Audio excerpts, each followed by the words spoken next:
सबको अगर याद होगा कि लास्ट क्लास में हमने तुमसे कहा था कि अगर किसी कंडक्टर का वॉल्यूम कांस्टेंट रहता है तो उसका रेसिस्टेंस जो आया था वो आया था directly proportional to the length का होल स्क्वायर, और फिर आया था तुम्हारा inversely proportional to the area का होल स्क्वायर, और मैंने इस पे क्वेश्चन भी कराए थे। और मैंने कहा था कि तुम लोग सिंपली ये इसको ऐसे भी याद कर सकते हो कि अगर किसी वायर का लेंथ एन टाइम्स हमने इंक्रीज कर दिया है, किसी वायर का लेंथ एन टाइम इंक्रीज कर दिया है, तो मतलब हम उसको स्ट्रेच कर रहे होंगे। तो हम जब उसका लेंथ करते हैं इंक्रीज तो उसका एरिया करता है डिक्रीज। तो हमने अगर उसका लेंथ किया है एन एन टाइम्स, तो आपका जो नया वाला आर बन रहा है वो सिंपली हो जाएगा N square times of the पहले वाला आर। और आपने आपने अगर किसी कंडक्टर का एरिया एन टाइम्स इंक्रीज किया है, ये था फॉर लेंथ कि आपने उसका अगर लेंथ किया है एन टाइम्स, तब हो जाएगा आर टू बराबर N square into R one. आपने अगर उसका एरिया किया है इंक्रीज, तो एरिया इंक्रीज करने से उसका आर का वैल्यू डिक्रीज करता है। और उस केस में जो उसका नया आर आएगा वो आपका आ जाएगा R two equal to R one divided by N square. मैंने बोला था कि आप इसको बस ऐसे भी याद कर सकते हो, या मैंने और भी आपको तरीका सिखाया था सॉल्व करने का।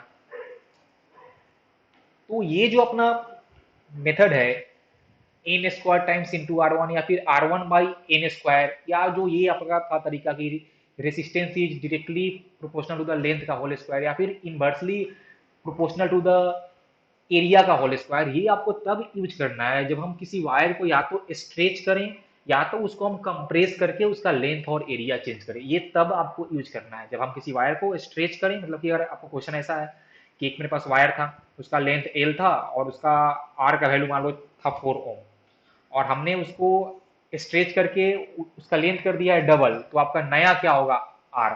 तो उसके लिए हम करेंगे use R two equal to N square into R one, और जहाँ पे एन था वहां करना टू, तो टू का whole square four, four into आपका पहले का फोर था, फोर इंटू फोर हो जाएगा 16 ओम, जैसा कि हमने क्वेश्चन लास्ट डे किया भी था।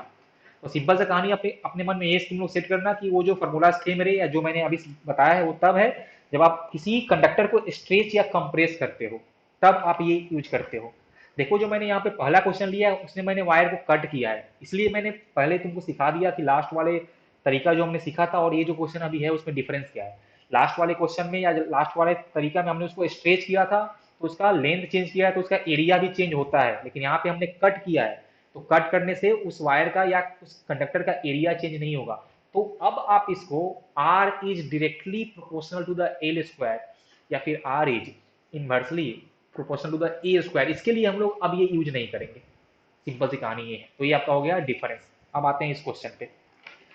इस क्वेश्चन के हिसाब से मेरे पास एक वायर है, उस वायर का रेसिस्टेंस आर है। देखो मैंने माना कि ये मेरे पास एक वायर है, चलो मैं इसको थोड़ा सा स्ट्रेट बनाता हूँ डायग्राम इसका, लाइन। मैंने माना कि मेरे पास एक ये वायर है, चलिए इसका लेंथ कुछ ऐसा एल होगा। हमको इसका लेंथ पता नहीं है, हमने बस मान लिया कि इसका लेंथ एल था क्योंकि हमको बोला है कि उसको हमने ऐसे कट किया है कि उसका लेंथ का पार्ट 1:2 हो गया है। तो ये मेरे पास वायर था, कंडक्टर भी आप बोल सकते हो, इसका लेंथ एल था और इसका रेसिस्टेंस आर था। अब क्या बोला कि इसको हमने कट कर दिया है दो पार्ट में, और इसको कट करने के बाद जो इनके दो पार्ट्स फॉर्म हुए हैं उनका जो लेंथ का रेशियो है ना, वो बोला है 1:2 में है। जैसे मान लो कि अगर इसका लेंथ L1 है और इसका लेंथ L2 है, तो इनका जो रेशियो है L1:L2 ये आपका है 1:2। अब मेरा सवाल ये है कि अगर हमने इस वायर को कट किया है तो क्या इस वायर का रेसिस्टिविटी का वैल्यू चेंज करेगा? तो आंसर होगा नहीं, क्योंकि वो करता है depend upon the material and temperature. तो हमने ना तो यहाँ पे टेम्परेचर चेंज किया है और ना तो हमने चेंज किया मटेरियल, बस उसी वायर को हमने कट कर दिया है। इसका मतलब कि जो आपका ये वायर का अगर इसका रेसिस्टिविटी रो था तो इसका भी रो ही होने वाला है रेसिस्टिविटी। अगर इसका एरिया ए था तो इन सबका भी एरिया ए और इन सबका रेसिस्टिविटी रो ही रहने वाला है। बस चेंज किया होगा, बस चेंज किया इनका लेंथ। ओके। अब आपको ये फाइंड करना है कि ये जो दो नए पार्ट बने हैं इनका कितना होगा रेसिस्टेंस का वैल्यू। अब ध्यान से देखो, मैं अगर यहां से लिखूं वैल्यू ऑफ आर तो क्या होगा रो इंटू एल बाई ए, क्योंकि जो मेरा पहले का वायर था ओरिजिनल उसका लेंथ एल था और उसका एरिया ऑफ पूरा सेक्शन ए था, तो उसका आर का वैल्यू हो गया रो इंटू एल बाई ए जो मेरे क्वेश्चन में दिया हुआ है। अब हमने इसको कट कर दिया है दो पार्ट में, तो हम लिखेंगे कि वैल्यू ऑफ आर वन जो फर्स्ट पार्ट का आपका जो होगा रेसिस्टेंस वो क्या होगा, वो होगा रो चेंज नहीं किया है इनटू जो उसका लेंथ होगा L1 डिवाइडेड बाई उसका एरिया, तो आपका हो गया ए। सिमिलरली जो आपका ये R2 है उसका हो जाएगा रो इंटू L2 बाई ए, क्योंकि हमने बस लेंथ चेंज किया है, बस मैंने उसको कट कर दिया है। अब ध्यान से देखो, अब हमको L1 और L2 का वैल्यू फाइंड करना होगा in the term of L। तो सिंपल सा आप अगर बेसिक मैथमेटिक्स यूज करो तो बोला है कि इनके लेंथ का रेशियो 1:2 है। तो मैंने अगर मान लिया कि L1 इक्वल टू x, तो L2 हो जाएगा 2x। और हमको पता है कि L1 plus L2 is L, तो हम लिख सकते हैं कि 2x plus x equal to L। तो यहाँ से देखो x आएगा L/3। तो x आपका अगर आ गया है L/3, मतलब जो आपका फर्स्ट वायर जो है उसका लेंथ आपका अगर होगा L/3, तो जो आपका सेकेंड वायर है उसका लेंथ आने वाला है 2L/3। बस हो गया। अब यहाँ पे आप इसको बस कंपेयर कर दो। तो यहाँ पे जो आपका R1 आएगा वो आएगा रो इंटू L1/A, मतलब कि rho into L/3 into 1/A। अब ध्यान से देखो तो R आपका था रो इंटू L/A, और यहाँ पे आपका है रो इंटू L/A इंटू 1/3, मतलब कि R1 is nothing but R/3। Simple सी कहानी है। सिमिलरली आप जब R2 फाइंड करोगे तो देखना वहां से आपका आ जाएगा 2R/3, क्योंकि जो L2 है वो है 2L/3। तो यहाँ से हमको इस दो पार्ट का मिल गया है resistance. R1 is R/3, R2 is 2R/3। ये हमने बस आपको समझाने के लिए किया। यहाँ पे हमने बेसिक क्या यूज किया है कि resistance is directly proportional to the length. बस हमने यही यूज किया है। कब? जब आप इसको स्ट्रेच और कंप्रेस नहीं कर रहे हो। स्ट्रेच और कंप्रेस करते हैं तो जो हम लोग लास्ट क्लास में सीखे थे हम लोग वहां से करते हैं। जब कट का ऐसा बोले कट किया हमने उसको, तो आप सिंपल ये वाला यूज करना। तो सिंपल आप रेशियो से भी इसको कर सकते थे बेसिक मैथमेटिक्स यूज करके, लेकिन मैंने आपको ये सिखाया जनरल तरीका पूरा। ठीक है। अब चलो देखो अपना नेक्स्ट क्वेश्चन है। ये जो नेक्स्ट क्वेश्चन हमने दिया है एक्चुअली ये इसलिए मैंने दिया कि आप लोग को थोड़ा सा मैं देखूं कि कितना तुम लोग को पहले वाला बात कुछ याद है कि तुम लोग उसको भूल गया है। ये क्वेश्चन एकदम बिल्कुल ही जीरो लेवल का है, लेकिन तुमको अगर पहले का जो बातें मैंने बताई थी पिछले क्लास या उससे पहले वाले क्लास में, अगर तुमको वो याद नहीं होगा तो फिर ये क्वेश्चन करने में तकलीफ होगा। चलो क्वेश्चन को हम करते हैं रीड। और बोर्ड्स में मेनली इसी टाइप के क्वेश्चन आते हैं, बोर्ड्स में या फिर आपका बेसिक जो लेवल का कॉम्पिटिटिव होता है एग्जाम, जैसे मान लो कि आपका जेई मेन वगैरह में भी ऐसा क्वेश्चन आ सकता है, क्योंकि बच्चे भूल जाते हैं कैसे करना है मेरे को।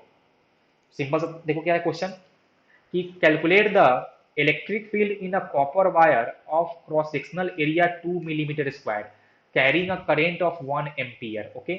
और हमको दिया है कि resistivity of copper wire is 1.7 into 10⁻⁸ ohm metre. हमको क्वेश्चन में इंफॉर्मेशन क्या दिया है, area of cross section 2 millimetre square. तो मैंने इसको चेंज कर लिया, ये 7 यूनिट में तो हो जाएगा 2 इंटू 10⁻⁶ मीटर स्क्वायर। ये आपका हो गया एरिया। करेंट हमको दिया हुआ है 1 एम्पियर, और बोला है कि इसका जो आपका रो है रेसिस्टिविटी वो है 1.7 इंटू 10⁻⁸ इंटू। अब देखो जरा, हमको करंट दिया है, एरिया दिया है और रो दिया है, और हमको फाइंड बोला है फाइंड करने के लिए इलेक्ट्रिक फील्ड। अब जब भी अगर ऐसा क्वेश्चन आए तो सबसे पहला जो अपना ख्याल तो यही आना चाहिए मन में, I equal to N A V D. लेकिन देखो यहाँ से, तो हम लोग को यहाँ पे करंट पता है, एरिया पता है, वीडी नहीं पता है, और हमसे वीडी पूछा भी नहीं है। हमसे पूछा क्या है, हमसे पूछा है इलेक्ट्रिक फील्ड। अब तुम लोग को अगर थोड़ा सा एक फॉर्मूला और याद होगा तो हमने सीखा था J equal to sigma into E, current density is equal to conductivity into electric field. और मेरे पास ये एक ऐसा फॉर्मूला है जहाँ पे हम लोग इसको डायरेक्टली यूज कर सकते हैं, लेकिन हमको इस क्वेश्चन में जे नहीं पता है। लेकिन देखो कि इस क्वेश्चन में हमको जे नहीं पता है लेकिन करेंट और एरिया पता है, तो करेंट और एरिया पता है तो वहां से हम लोग जे फाइंड कर लेंगे। और सिग्मा नहीं पता है, लेकिन अगर हमको रो पता है तो हम लोग लिख सकते हैं कि सिग्मा इक्वल टू 1/रो। बस हो गया अपना काम। देखो ध्यान से, हम लोग यूज करेंगे जे इक्वल टू सिग्मा इंटू ई, और जहां पे जे है वहां पे करेंगे I/A, और जहां पे आपका सिग्मा है वहां यूज करेंगे 1/रो और इंटू ई। तो यहाँ से ई क्या आ जाएगा बोलो, यहाँ से ई आ जाएगा rho into I divided by area A. बस देखो इतना सिंपल तो था, लेकिन बस तुमको यहाँ पे थोड़ा सा ये बेसिक आइडिया होना चाहिए कि मेरे को करना क्या है। अब बस आपको यहाँ पे वैल्यू करना है पुट। तो रो कितना है 1.7 इंटू 10⁻⁸, करेंट कितना था 1, डिवाइड बाई एरिया कितना है 2 इंटू 10⁻⁶। इसको सॉल्व करने के बाद देखो ये आएगा तुम्हारा 0.85 इंटू 10⁻⁻², या आप इसको चाहो तो थोड़ा सा सिंप्लीफाई करके और भी इसको आप 8.5 इंटू 10⁻³ लिख सकते हो। ये आपका हो गया इलेक्ट्रिक फील्ड का वैल्यू, और इसका क्या होगा यूनिट, वोल्ट पर मीटर। तो ये हो गया आंसर।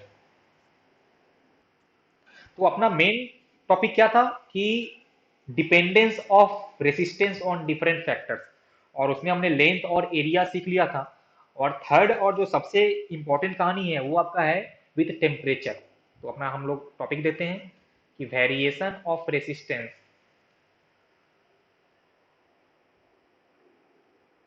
वेरिएशन ऑफ रेसिस्टेंस, और मेनली हमको करना है कंडक्टर के बारे में। तो variation of resistance of conductor with temperature,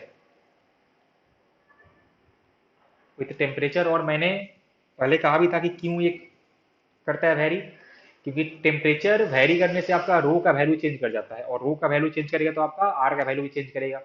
जैसा कि हमने सीखा था कि R equal to rho into length by area. पहले मैं बेसिक बातें आपको सिखा देता हूँ कि हम लोग क्या क्या यहाँ पे मानने जा रहे हैं, मेरा क्या क्या रहेगा एजम्पशन। और रो का वैल्यू हम लोग बोलते थे M by N E square tau.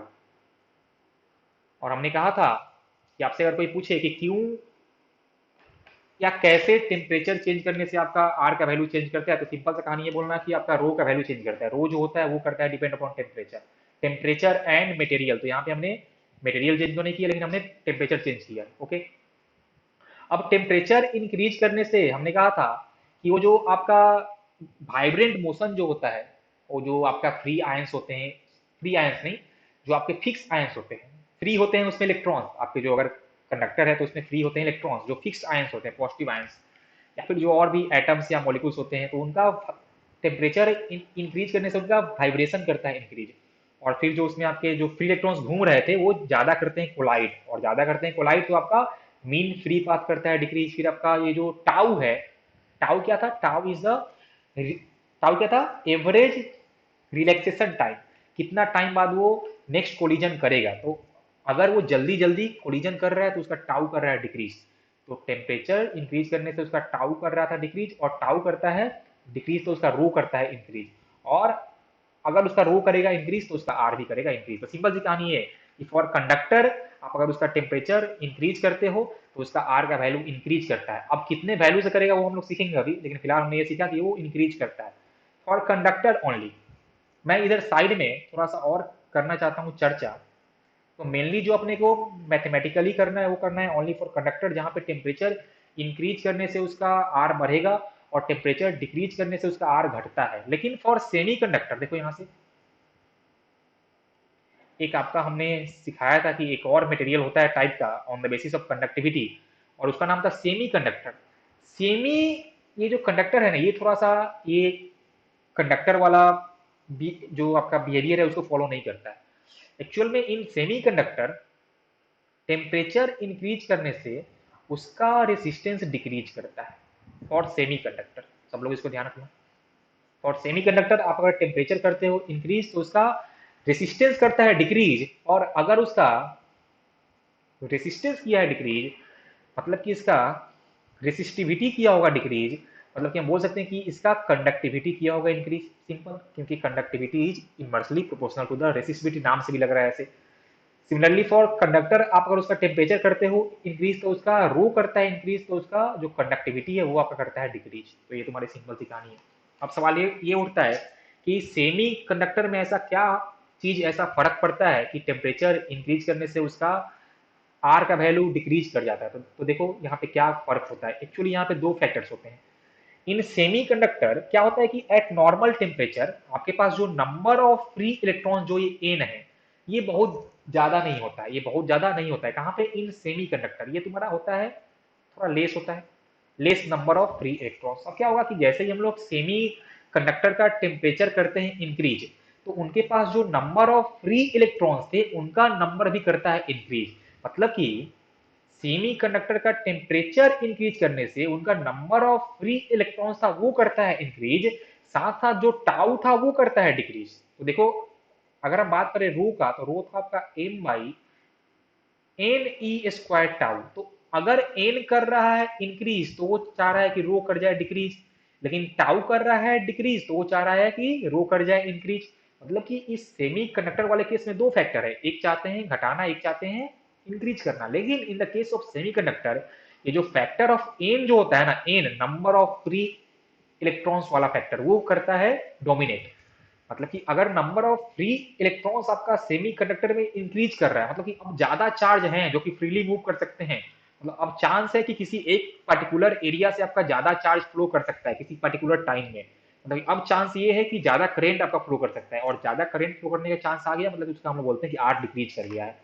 तो यहाँ पे टाउ फिर से इन the case of semi conductor also आपका टाउ डिक्रीज करता है, लेकिन वो फैक्टर कम होता है। यहाँ पे जो एन वाला फैक्टर है वो करता है डोमिनेट, तो आपका ओवरऑल जो है उसका रेसिस्टेंस सेमी कंडक्टर का डिक्रीज कर जाता है। लेकिन इन द केस ऑफ आपका जो कंडक्टर है कि टेम्परेचर इंक्रीज करने से भी आपका नंबर ऑफ जो था फ्री इलेक्ट्रॉन, देखो जो एन था उस पर कोई खास फर्क नहीं पड़ता है, क्योंकि उनके पास पहले से ही जो आपके इलेक्ट्रॉन्स थे वो फ्री रहते हैं।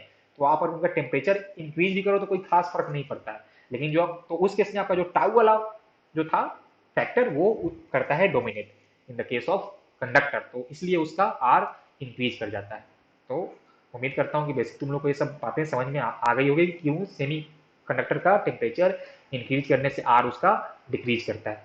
सीखा कि टेम्परेचर से बढ़ेगा घटेगा, और मेनली जो अपने को मैथमेटिकल फॉर्म करना है वो करना है ओनली कंडक्टर का। अब सीखते हैं इसका मैथमेटिकल फॉर्म, कितना बढ़ेगा कितना घटेगा। तो उसके लिए देखो मैं यहाँ पे लिखता हूँ। अच्छा, एक बात और, तुम लोग के मन में एक सवाल और आना चाहिए, शायद तुम लोग के मन में नहीं आया है, कि अगर हम कंडक्टर का टेम्परेचर इंक्रीज करते हैं तो उसका एक और फैक्टर है जो कि चेंज कर सकता है, उसका लेंथ और एरिया। सबने ये, अगर तुम लोग को थोड़ा सा हीट का आइडिया हो तो सबने ये, सबको ये पता है कि हीट करने से उसका लेंथ और एरिया चेंज करता है, तो उसका, लेकिन हम लोग इस चैप्टर में ये लेंथ और ये जो आपका एरिया का फैक्टर है ये हम लोग नहीं लेंगे। हम लोग मान के चलेंगे कि टेम्परेचर हम लोग जो किए हैं इंक्रीज, वो बस ऐसा किए हैं इंक्रीज कि उनका लेंथ बाई एरिया वाला फैक्टर बहुत ज्यादा से इंक्रीज नहीं किया। तो तुम लोग इसको मान के चलना, ये डाउट तुम लोग को आना चाहिए, नहीं आया कोई बात नहीं, मैंने तुमको बता दिया। मतलब हम लोग सिंपल यहाँ ये मान के चलेंगे कि टेम्परेचर चेंज करने से उसका रो चेंज कर रहा है, उसका लेंथ और एरिया पे कोई फर्क नहीं पड़ा, सिंपल सी कहानी है। चलिए, तो ये अपना रहेगा एजम्पशन। ओके, अब देखते हैं कैसे वैरी करेगा, कितने से वैरी करेगा। तो उसके लिए चलो मैं यहाँ पे कुछ बातें लिखूंगा, लिखता हूँ।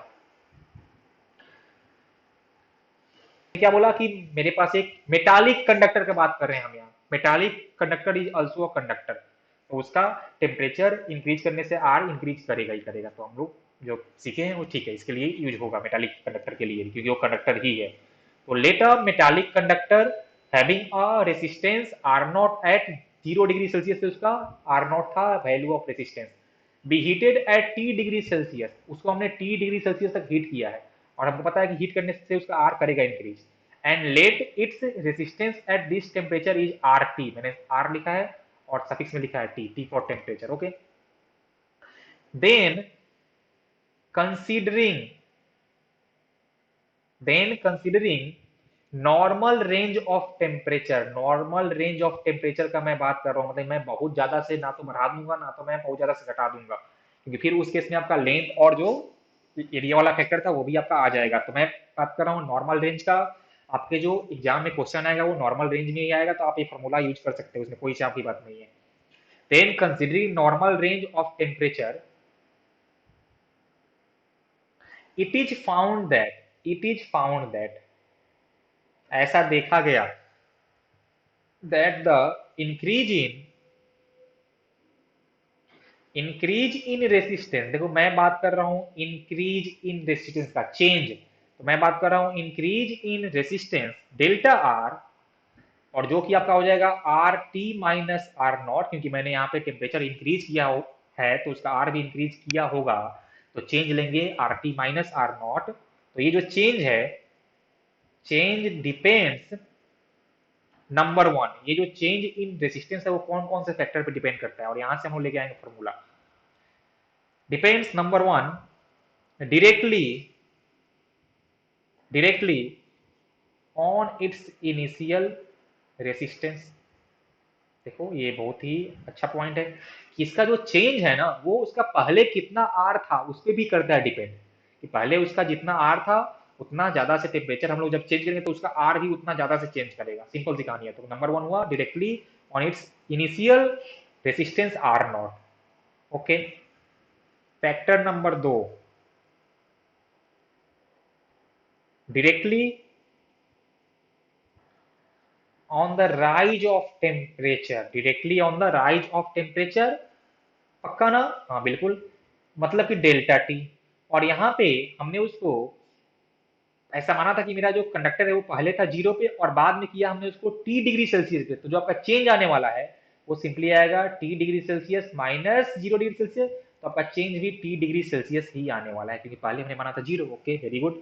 चलो, तो इस दो जो हमने यहाँ पे स्टेटमेंट सीखा, इसको यूज करके हम लिखते हैं कि चेंज इन रेसिस्टेंस मतलब कि R T minus R not is directly proportional to the R naught, and also RT minus R naught is directly proportional to the T।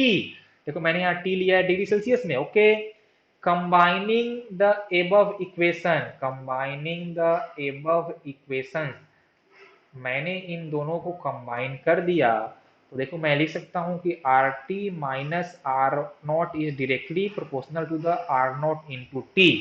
इसमें कोई गलती नहीं है, मैंने अच्छे से इसको लिख दिया। Okay, very good. चलो, अब हमको पता है बचपन से कि जब ये साइन हटाएंगे तो एक कांस्टेंट आएगा, बिल्कुल आएगा कांस्टेंट।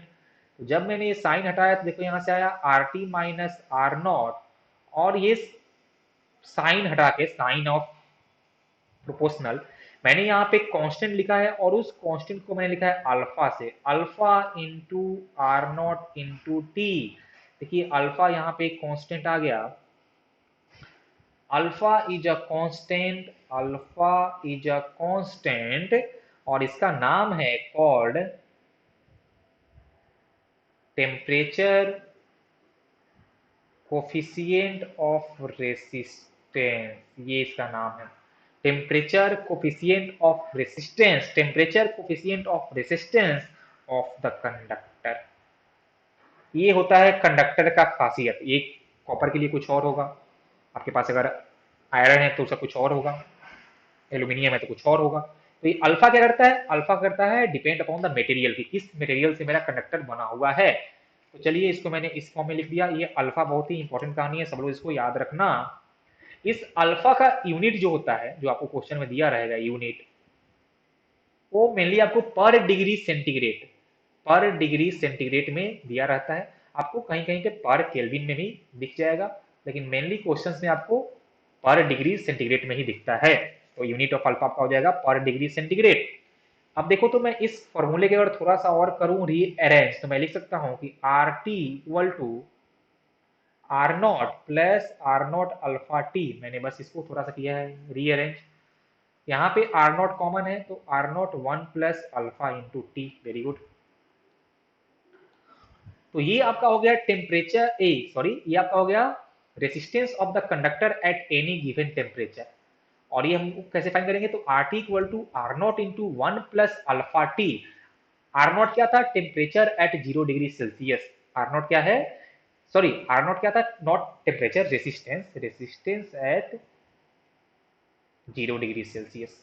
और टी क्या था कि हमने इस कंडक्टर का टेम्परेचर कितना कर दिया है, और आर टी उस टेम्परेचर पे आपका हो जाएगा रेसिस्टेंस। Very good. ओके, अब मैं यहाँ पे एक बात और लिखना चाहूंगा आपको। This equation is also valid for, क्या लिखो है sir, this equation is valid for, not also, this equation is valid for rise and fall of temperature. मतलब ये दोनों केस के लिए है वैलिड। कि हमने जस्ट सीखा था कि अगर हम किसी कंडक्टर का टेम्परेचर इंक्रीज करेंगे तो उसका आर इंक्रीज करेगा, सिमिलरली जब हम उसका टेम्परेचर डिक्रीज करेंगे तो उसका आर डिक्रीज भी करेगा। तो ये जो फॉर्मूला आपके पास है, ये आपका इंक्रीज और डिक्रीज दोनों के लिए है। बस आपको करना क्या है कि जब टेम्परेचर आपका करे इंक्रीज, तब ये टी लेना पॉजिटिव में, क्योंकि आपको चेंज लेना है। तो फाइनल वाला होगा ज्यादा और पहले वाला होगा कम, तो चेंज होगा पॉजिटिव। फिर आपने अगर टेम्परेचर को डिक्रीज किया है तो चेंज हो जाएगा आपका निगेटिव, तो उस केस में आपका चेंज होगा निगेटिव, तो आपका फाइनल कितना होगा आर, आप वहां से वो फाइंड कर सकते हो। अच्छी बात है। अब देखो, अब हमने ये सीखा कि फॉर कंडक्टर आप अगर टेम्परेचर इंक्रीज करोगे तो आपका आर इंक्रीज करेगा। इसका मतलब ये हुआ कि वैल्यू ऑफ अल्फा मतलब temperature coefficient of resistance for conductor, और कंडक्टर इज पॉजिटिव। क्या होता है, एक कंडक्टर के लिए आपका ये जो टेम्परेचर कोफिशिएंट ऑफ रेसिस्टेंस है, ये जो आपका अल्फा, ये होता है पॉजिटिव। कैसे बोला हमने, क्योंकि आप अगर उसका टेम्परेचर इंक्रीज कर रहे हो तो उसका आर का वैल्यू इंक्रीज करना चाहिए, तो तभी होगा जब ये वैल्यू आपका होगा पॉजिटिव। लेकिन फॉर सेमी कंडक्टर,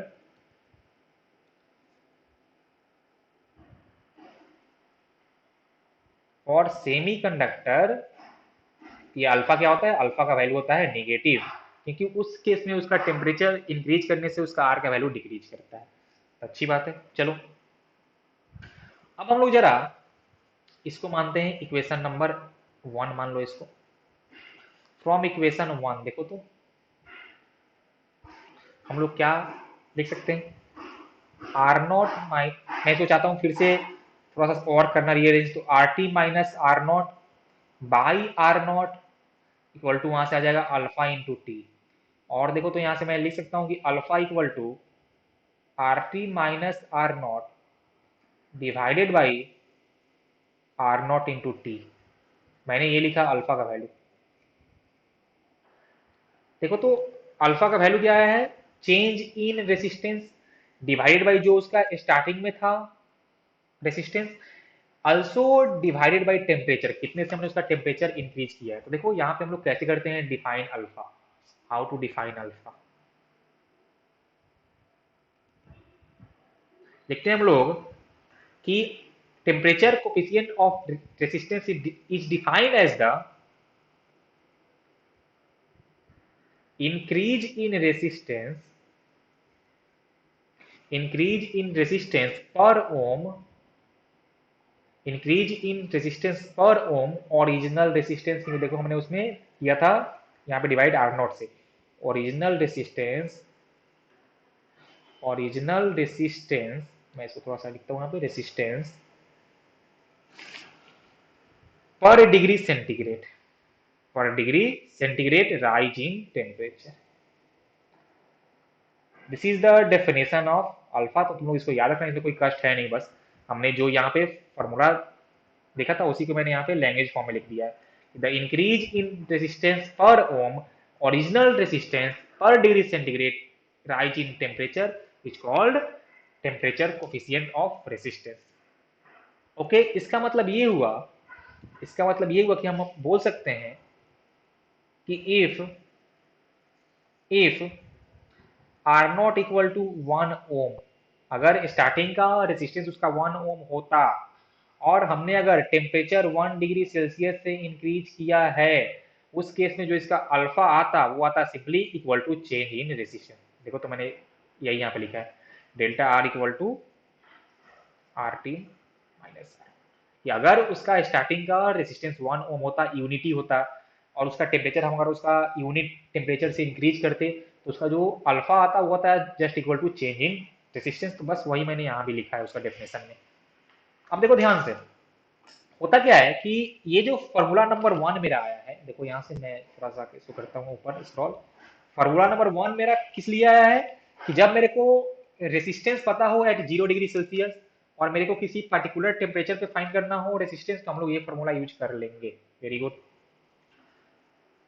अब होता क्या है ना कि तुमको क्वेश्चन में कभी कभी आर का वैल्यू 0 पे नहीं दिया रहता है, मतलब कि तुमको किसी और टेम्परेचर पे दिया रहेगा। मान लो कि मेरा क्वेश्चन ऐसा आएगा कि temperature of a conductor of copper at 20 degree Celsius is something R1, then find its resistance at 40 degree Celsius. तो देखो यहाँ पे हमको दिया है 20 पे और पूछा है कितने पे, 40 पे, लेकिन जो हमने फॉर्मूला सीखा है वो क्या था, वो था कि अगर हमको 0 पे पता है तो हम लोग फाइंड कर सकते हैं 20 पे, 0 पे पता है तो हम लोग फाइंड कर सकते हैं 40 पे, लेकिन हमको यहाँ पे दिया है 20 पे और पूछा है 40 पे। तो देखो जरा इसके हम लोग इस टाइप के क्वेश्चन कैसे करते हैं, तो मैं तुमको अभी सिखाऊंगा। अच्छा देखो यहाँ पे एक बात और, ये जो अल्फा होता है ना एक्चुअल एक्चुअल में, देखो ये तुम्हारे सिलेबस के बाहर का बात है, लेकिन ये बात इंपॉर्टेंट है। ये जो अल्फा जो होता है ना, कि value of alpha depends upon initial temperature. इससे पहले हमने कहा था कि value of alpha depends upon material, हाँ करता है, बिल्कुल करता है, लेकिन ये टेम्परेचर पे भी करता है डिपेंड, कि आपने जो टेम्परेचर इंक्रीज करना शुरू किया है ना, उस समय उस कंडक्टर का टेम्परेचर कितना था, तो ये टेम्परेचर पे भी डिपेंड करता है। Value of alpha depends upon initial temperature also, but we will, लेकिन but we will assume it to be constant, लेकिन हम लोग ऐसा मान के चलेंगे कि मेरा अल्फा चेंज नहीं कर रहा है, जो हमको क्वेश्चन में दिया था हर टेम्परेचर के लिए वही रहेगा, लेकिन एक्चुअल में वेरी करता है। तो ये आपका हुआ ओरिजिनल बात। आप जब हायर स्टडी में जाओगे तो आपको वहां पे सीखने को मिलेगा ये, लेकिन फिलहाल आपके सिलेबस के लिए हम लोग अल्फा का वैल्यू कांस्टेंट मान के चलेंगे। ओके, अब देखो मैंने यहाँ पे टॉपिक लगाया कि in case R not is not given. अगर आपको क्वेश्चन में आर नॉट नहीं दिया हो, मतलब कि temperature a resistance at 0 degree Celsius नहीं दिया, जो मैंने अभी जस्ट आपको सिखाया एग्जाम्पल के 20 पे दिया रहेगा, पूछेगा 40 पे। अच्छा एक बात तुम लोग और यहाँ पे ध्यान रखना कि ऐसे अल्फा फाइंड करने का तरीका, जैसे मान लो कि तुमको अगर दिया रहे R at 0 degree Celsius, R at temperature 20 degree Celsius, और तुमको फाइंड करना हो अल्फा, तो जस्ट ये फॉर्मूला से तुम लोग डायरेक्टली हम लोग अल्फा फाइंड कर सकते हैं। चलो हमने लिया है कि in case R not is not given, तो मैंने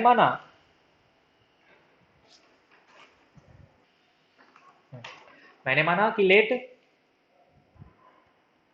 R1 is the resistance at temperature T1 degree Celsius. ये हमने माना है कि एट T1 पे उसका R का वैल्यू R1 है, तो हम लोग लिख सकते हैं we can write R1 equal to R0 plus R1 into 1 plus alpha T1। ये तो हम लोग पक्का लिख सकते हैं, जो हमने अभी जस्ट सीखा था। देखो ये फर्स्ट इक्वेशन से कि जीरो पे अगर है R0, कहाँ गया, ऊपर ऊपर ऊपर, हाँ ये वाला, अरे यार थोड़ा नीचे हो जाओ, क्यों परेशान करते हो। देखो ये वाला कि हमको अगर जीरो पे पता है और किसी पर्टिकुलर टेम्परेचर पे फाइंड करना है, तो सिंपल ये जो हमने फर्स्ट इक्वेशन सीखा था ये हम लोग यूज कर सकते हैं। लेकिन आपको क्वेश्चन में अगर आर नोट नहीं दिया रहा है तब क्या करना है, तो वही मैं आपको सिखा रहा हूँ। बस अभी आप ये मान लो कि उसका जीरो पे आर नोट था, तो आर नोट क्या हो जाएगा, रेसिस्टेंस है 0 डिग्री। बस अभी आप मान के चल लो, हम जो मेरा फाइनल जो आएगा रिजल्ट उसमें आर नोट नहीं रहेगा, आप फिलहाल मान के चलो। एंड इसको मान लो आप कुछ ऐसा equation 2, and resistance R2 at temperature T2 degree Celsius. T1 पे R1 है, T2 पे R2 है, तो हम लोग R2 को लिख सकते हैं R0 1 plus alpha T2, simple. आप इसको मान लो इक्वेशन 3। अब हमने क्या किया, हमने कर दिया है 2 डिवाइडेड बाई 3, तो देखो वहां से आ जाएगा, या 3/2 कर दो, 3/2 तो वहां से आ जाएगा R2/R1 equal to R0 1 plus alpha T2 divided by R0 1 plus alpha T1। देखो तो यहाँ से R0 से R0 कैंसल आउट, तो ये हो जाएगा 1 plus alpha T2 divided by 1 plus alpha T1। और इसको मैं लिख सकता हूँ 1 plus alpha T2 into 1 plus alpha T1 और इसका पावर -1, क्योंकि ये नीचे था तो मैंने उसको लिख दिया -1 के टर्म में। ओके, तो ये आपका आ गया R2/R1। अब देखो ध्यान से, अब मैं यहाँ पे थोड़ा सा मैथमेटिक्स यूज करने जाऊंगा, या एक काम करो ना तुम लोग, इसको मान लो, इसको तुम मान लो इक्वेशन नंबर 4। इक्वेशन नंबर 4 मतलब कि हमको अगर आर नोट नहीं पता है, जीरो पे आर नहीं पता है, और किसी पर्टिकुलर टेम्परेचर T1 पे पता था और T2 पे फाइंड करना, तो आप ये यूज कर सकते हो, ये आप यूज कर सकते हो। लेकिन अभी हम जा रहे हैं आपको इससे भी थोड़ा सा और आसान एक सिंपल फॉर्मूला देने। ओके ना, हाँ बिल्कुल, आप इससे भी कर सकते हो, लेकिन मैं अभी जा रहा हूँ आपको एक और सिंपल फॉर्म देने, जिससे आप इससे भी आसानी से सॉल्व कर सकते हो। अब देखो इसके लिए मैं थोड़ा सा यहाँ पे मैं यूज करूंगा मैथमेटिक्स, और वो क्या है, सुनो सब लोग। सबने ये मैथमेटिक्स में सीखा होगा बाइनोमियल एक्सटेंशन, कि 1 प्लस एक्स का पावर n, अगर x का वैल्यू बहुत छोटा होता है,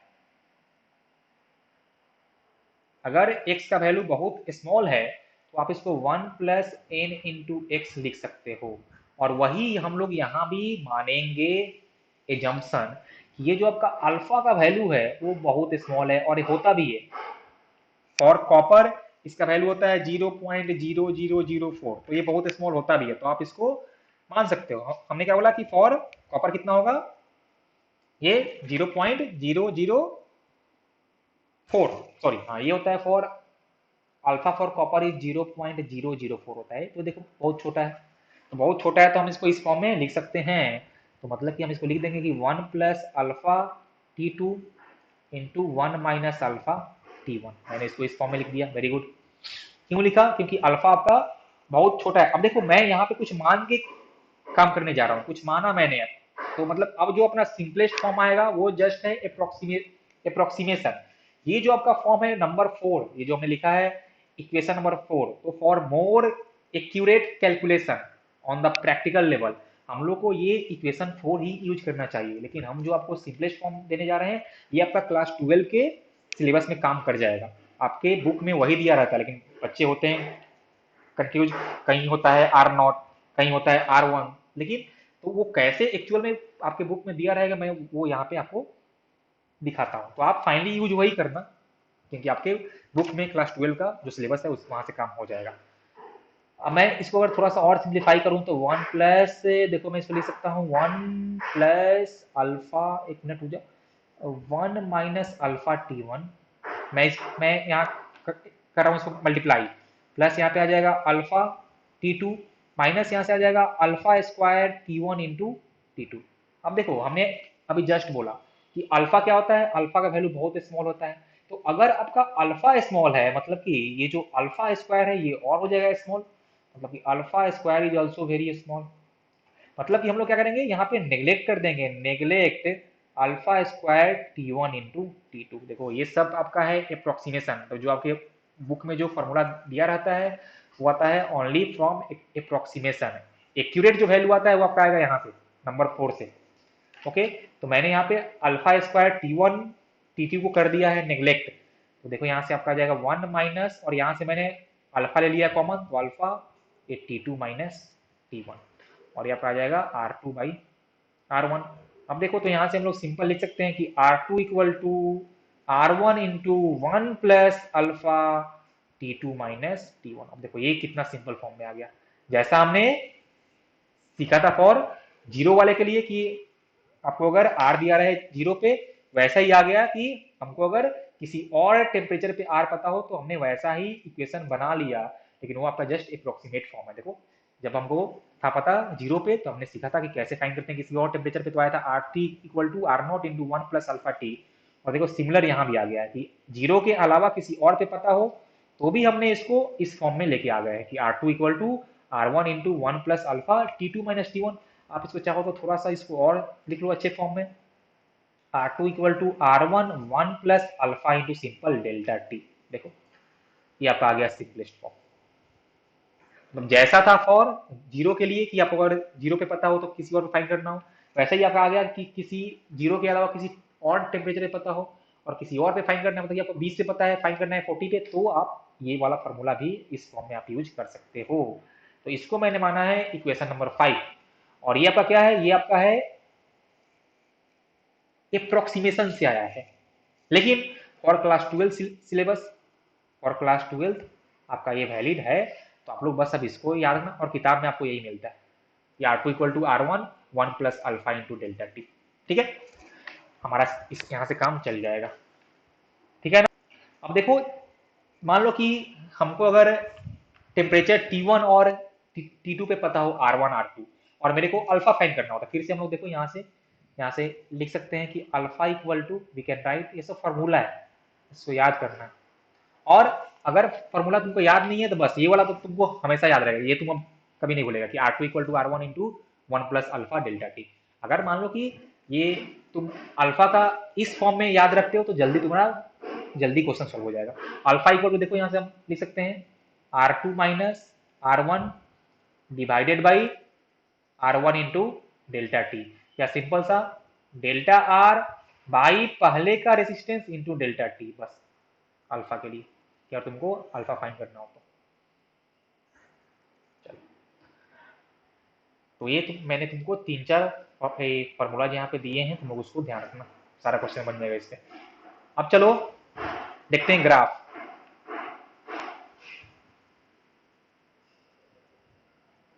variation of resistance, variation of resistance of metallic conductor with variation in temperature. तो मैंने इस तरफ लिया है टेम्परेचर इन डिग्री सेंटीग्रेड, और यहाँ मैंने लिया है रेसिस्टेंस ओम में। और अभी हमने जस्ट क्या सीखा कि कुछ ऐसा आता है ना, resistance at any temperature is equal to R not into one plus alpha T, या फिर हमने सीखा है कि R two equal to R one one plus alpha into delta T. यहां से हमको दिख रहा है कि टेम्परेचर वर्सेज जो आपका आर ग्राफ आने वाला है वो आपका आएगा स्ट्रेट लाइन। और मैंने आपको ये भी कहा था कि ये जो आपका लॉ हम जो पढ़ने जा रहे हैं, जो वेरिएशन जो अपना आएगा मैथमेटिकली, वो होता है ओनली आपका अगर टेम्परेचर चेंज इन टेम्परेचर बहुत ज्यादा ना हो, तो बहुत ज्यादा अगर ना हो तभी ये जो आपका इक्वेशन हमने किया है ये आपका वैलिड होगा, ठीक है। तो जैसे ही आपका टेम्परेचर आप बहुत ज्यादा से करते हो इंक्रीज, मतलब कि एट वेरी हाई टेम्परेचर या फिर एट वेरी लो टेम्परेचर, फिर आपका जो ग्राफ होगा वो स्ट्रेट लाइन नहीं होगा, फिर वो कर्व हो जाता है। तो ये आपका और नॉर्मल रेंज ऑफ वेरिएशन है। तो मैं यहाँ पे ग्राफ ड्रॉ करता हूँ। तो हमको दिखा ग्राफ ये आपका कैसा है, ग्राफ आएगा स्ट्रेट लाइन, ये कुछ with positive intercept. Okay, very good. ये आपका है resistance at 0 degree Celsius R naught. इधर कहीं आपका आ जाएगा value of resistance at any temperature T. Okay, हाँ बिल्कुल। ओके, और इस तरफ जो आपका आएगा इसके इस ऑरिजिन के लेफ्ट साइड में इस तरफ आपका आएगा टेम्परेचर नेगेटिव। ओके, अब ध्यान से देखो कि हम अगर थ्योरेटिकली बात करें तो जब इस कंडक्टर का टेम्परेचर हम 0 से कम करेंगे तो ग्राफ कुछ ऐसा आएगा, ग्राफ कुछ ऐसा आता है। और देखो तो इस टेम्परेचर के लिए, इस टेम्परेचर के लिए मान लो मैंने इसको नाम दिया -T डिग्री सेल्सियस, ऐसा हमने नाम दिया कि इस टेम्परेचर -T डिग्री सेल्सियस के लिए थ्योरेटिकली इसका वैल्यू ऑफ रेसिस्टेंस 0 होना चाहिए, बिल्कुल। एंड फॉर कॉपर मैं यहाँ करता हूँ फॉर कॉपर ये जो थ्योरेटिकली वैल्यू आता है ये आता है आपका -234.5 डिग्री सेल्सियस। हालांकि आपको इस वैल्यू को याद रखने की कोई जरूरत नहीं, आपसे कहीं नहीं पूछा जाएगा, बस मैं ये समझाने के लिए बोल रहा हूँ कि इस कॉपर का थ्योरेटिकली जो वैल्यू आएगा वो आता है -234.5 डिग्री सेल्सियस। इस टेम्परेचर पे इसका आर का वैल्यू 0 हो जाना चाहिए था, मतलब कि ये आपका सुपर कंडक्टर की तरह बिहेव करने लगना चाहिए था। लेकिन प्रैक्टिकली जैसे ही ये लोअर टेम्परेचर पे आता है, जैसे ही ये लोअर टेम्परेचर पे आता है, जैसे मैंने अभी जस्ट आपको सिखाया भी था कि एट वेरी लो टेम्परेचर और वेरी हाई टेम्परेचर ये अपने पाथ से डेविएट कर जाता है। तो जैसे ही ये बहुत लो टेम्परेचर पे आएगा, जैसे मान लो इससे पहले ही, इधर का छोड़ो, इससे पहले ही ये अपने स्ट्रेट पाथ से कर जाता है डेविएट, ये अपने, मैंने इसको शो किया डॉट से जो कि हो नहीं रहा है आपका, और ये अपने ओरिजिनल पाथ से डेविएट करके ये कुछ ऐसा कर्व पाथ पे चला जाता है, मतलब इसका आर 0 हो नहीं पाता। तो इसका जो एक्चुअल में जो प्रैक्टिकल कर्व आएगा वो आपका ऐसा डेविएट कर जाएगा, वो आपका स्ट्रेट नहीं होगा। मैंने यहाँ पे डॉट से शो किया है कि इसका ऐसा होना चाहिए था थ्योरेटिकली, लेकिन ऐसा होता नहीं है। तो ये हो गया आपका for conductor graph of resistance versus temperature, ये आपका हर तरह के कंडक्टर के लिए वैलिड है। ओके, अब देखो हमने यहाँ पे सीखा कि आप अगर टेम्परेचर इंक्रीज कर रहे हो तो उसका वैल्यू ऑफ आर इंक्रीज करेगा।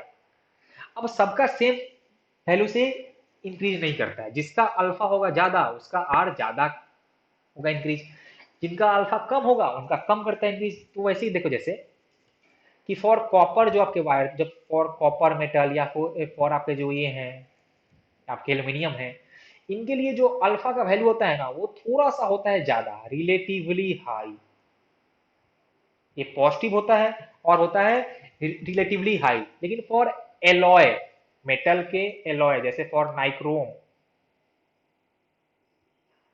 फॉर कॉन्स्टेंटन, फॉर मैंगनीन, ये होते हैं मेटल्स के एलॉय, इनका अल्फा का वैल्यू बहुत कम होता है, बहुत कम। मतलब कि इनका आप अगर टेम्परेचर सिग्निफिकेंट अमाउंट से इंक्रीज भी करते हो तो इनके आर के वैल्यू में कोई ज्यादा फर्क नहीं पड़ता है। और इसीलिए ये जो आपके एलॉय हैं नाइक्रोम, कॉन्स्टेंटन या मैंगनीन, इनको हम लोग फॉर डिफरेंट पर्पस की जगह पे हम लोग ये यूज करते हैं। जैसे फॉर इन लेबोरेटरी हम लोग जहाँ पे जो वायर यूज करते हैं एज अ रेसिस्टेंस वायर, वो हम लोग करते हैं यूज कॉन्स्टेंटन या फिर मैंगनीन का, क्योंकि इनका आर थोड़ा सा अगर चेंज, क्योंकि अगर टेम्परेचर थोड़ा सा चेंज करेगा, मान लो कि दिन था ठंडा का, फिर आप आ गया समर आ गया, तो उस टेम्परेचर चेंज करने से इनका आर का वैल्यू चेंज ही नहीं करता है। तो अगर इनका आर का वैल्यू चेंज नहीं करेगा तो मेरा जो लेबोरेटरी का वैल्यू आएगा मेजरमेंट का, वो आपका एक्यूरेट आता है। तो हम लोग चाहते हैं कि उसका थोड़ा सा स्लाइटली चेंज इन टेम्परेचर से उसका आर का वैल्यू चेंज ना कर जाए, इसलिए हम लोग उसको कॉन्स्टेंटन या मैंगनीन का बनाते हैं। तो आपका इन प्रैक्टिकल लाइफ डिफरेंट आपका क्या पर्पस है, उसके लिए हम डिफरेंट तरह के मटेरियल का चुनाव करते हैं। तो ये सब आपको थोड़ा सा बेसिक बातें आपको ध्यान रखना पड़ेगा। चलो और देखते हैं। ये हमने सीखा फॉर कंडक्टर, लेकिन अगर मान लीजिए कि हम लेते हैं सेमी कंडक्टर, तो जैसा हमने सीखा था कि फॉर सेमी कंडक्टर उसका टेम्परेचर इंक्रीज करने से उसका आर डिक्रीज करता है। मतलब सेमी कंडक्टर का ग्राफ कुछ ऐसा आता है, इनवर्सली कुछ ऐसा आता है। देखो, रेसिस्टेंस, टेम्परेचर, ये आपका हुआ graph for semi conductor. Temperature बढ़ाएंगे तो उसका आर डिक्रीज करेगा। चलिए अच्छी बात है। तो ये हमने सीखा फॉर रेसिस्टेंस। एक बार करते हैं चर्चा थोड़ा सा फॉर रेसिस्टिविटी ऑल्सो, क्योंकि हमने यही सीखा है कि आपका जो चेंज इन रेसिस्टेंस आ रहा है वो आ रहा है due to change in resistivity. तो अब जरा एक बार देख लेते हैं हम लोग वेरिएशन ऑफ रेसिस्टिविटी।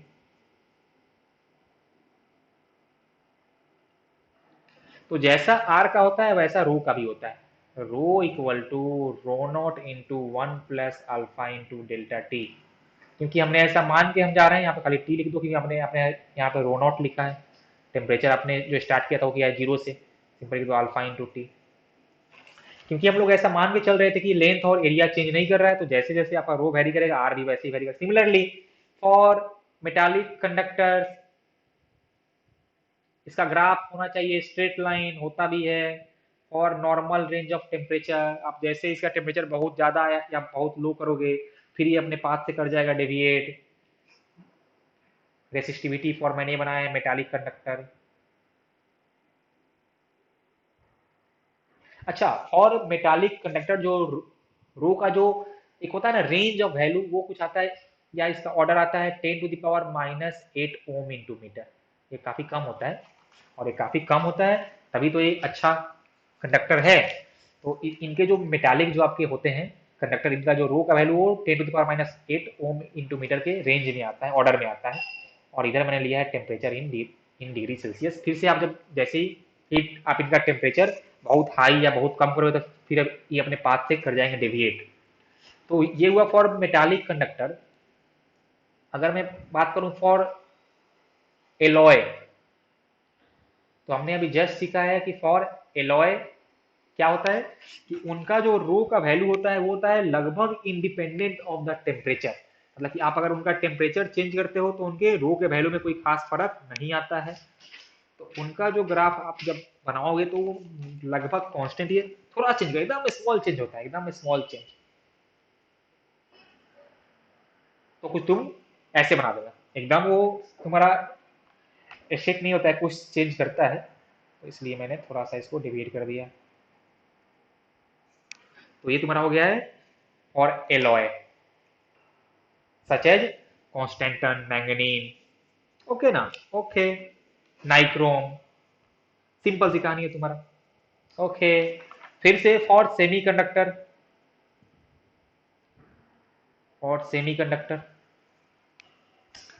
रो या कुछ ऐसा आ जाएगा for semiconductor.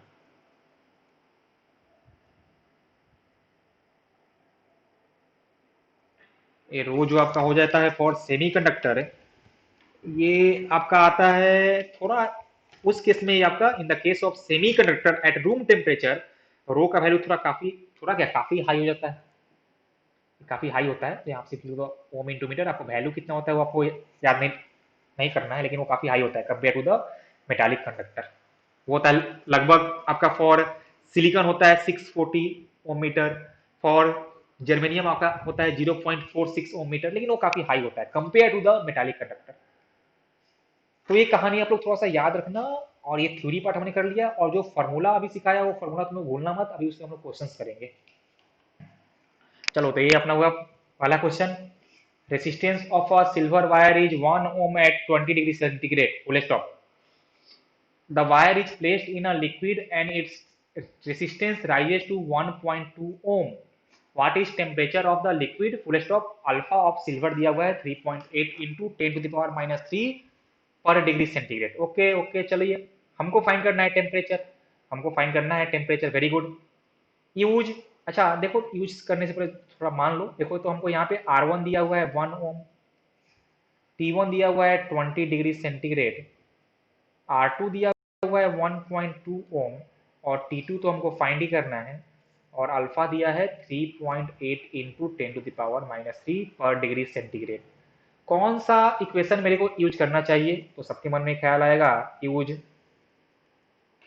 R2 equal to R1 1 plus alpha delta T. बिल्कुल यही करेंगे यूज ना, क्योंकि हमको 20 पे पता है और किसी और टेम्परेचर पे 1.2 पता है. हमको टेम्परेचर फाइंड करना है. ओके देखो यहाँ से हम लोग इसको लिख सकते हैं. पहले तुम सिंप्लीफाई कर लो, फिर तुम करना पुट वैल्यू.